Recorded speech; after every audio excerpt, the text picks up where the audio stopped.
Ladies and gentlemen, good morning. I'm very happy to open this conference, and I regret not being able to participate in person in Dublin. It would be very interesting to learn about the result of the Family Reunification Research Project. It's a project funded by the European Commission's Integration Fund. The outcome of this research can become very useful for our future policy development. Family reunification of third country nationals is an important issue on the Commission's migration agenda. It makes up a large share of legal immigration to the EU. In 2011, about 20% of all immigration to the EU, roughly 470,000 people, joined their families through family reunification. During the economic crisis, with high unemployment, it has become very difficult to talk about legal migration and family reunification. It's a constant struggle to speak up for people's right to bring families together, especially in these times of rising unemployment, but we must show strong political leadership and stop xenophobic forces in many countries. It is important to get that message through, that in order to achieve growth and jobs, we need to focus on people and on skills. Migrants help to fill gaps in the labour market and contribute to address the demographic challenges. The EU working age population will shrink by 12% by 2030. It will be fewer and fewer supporting an aging society. Migration can be one part of the solution. It is also important to consider all types of migration, not just labour migration.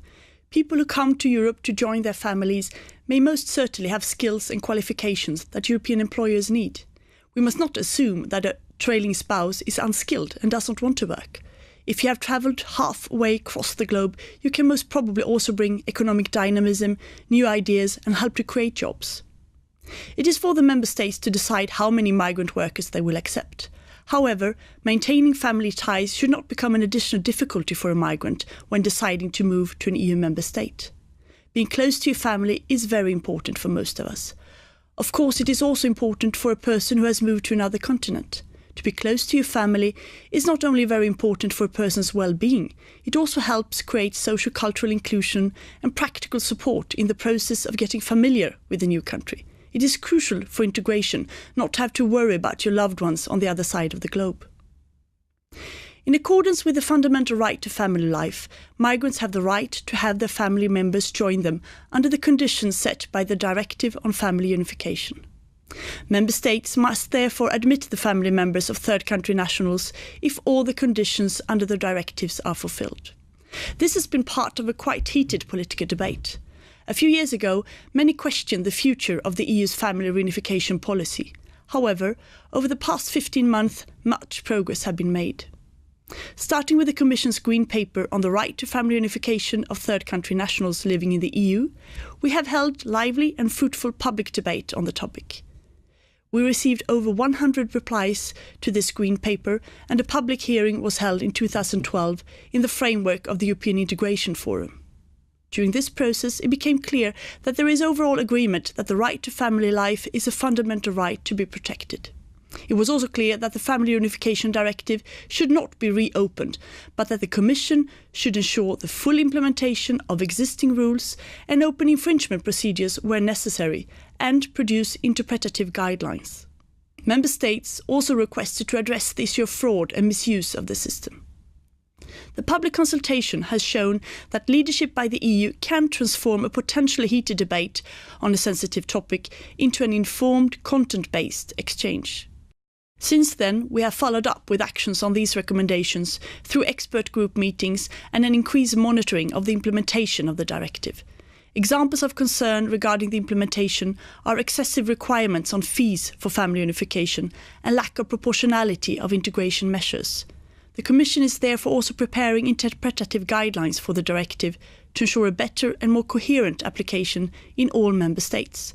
Such guidelines can be helpful to national administration, judges, lawyers and organisations working with immigrants and will therefore have a great effect in practice. This is also why the research presented today is very timely. It offers guidelines on how the different family reunification policies in 7 member states impact on integration, making it possible to compare policies that favour the effective integration of third country nationals. I am especially interested in learning from the views of people in the field, migrants, service providers and legal practitioners, on how they experience the current legislation and policies governing family reunification. We all know that integration process is shared responsibility, which requires engagement just as much from every individual who forms a part of a family as from the host society. Integration measures shall help migrants to integrate and should not be used to build impediments to family reunification. We need to try to minimize administrative hurdles, fight against stereotypes and discrimination. Therefore, more focus is needed on assistance to migrants prior to departure, information on permits, visas, language training, and also once they have arrived by improving language training, diploma and skills recognition, education and social inclusion. Particular attention needs to be paid to the gender dimension of family reunification and integration policy. It is essential that women's rights and the gender equality are supported throughout these policies, just like the best interest of the child, which has to be kept in mind all the time. Ladies and gentlemen, I think we share one aim, whether we are researchers, field workers or policymakers. We all want to ensure that migrants are welcome into European societies in a way that they can make full use of their potential as individuals.